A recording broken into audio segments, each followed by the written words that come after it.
नेपाली सार्वभौम भई फैलिएका मेची महाकाली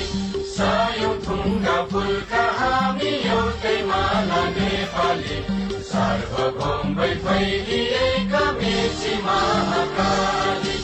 प्रकृतिका कोटि कोटि सम्पदाको आचला वीरहरूका रगतले स्वतन्त्र अचला ज्ञान भूमि शान्ति भूमि तराई पहाड हिमाल अखण्ड यो प्यारो हाम्रो मातृभूमि नेपाल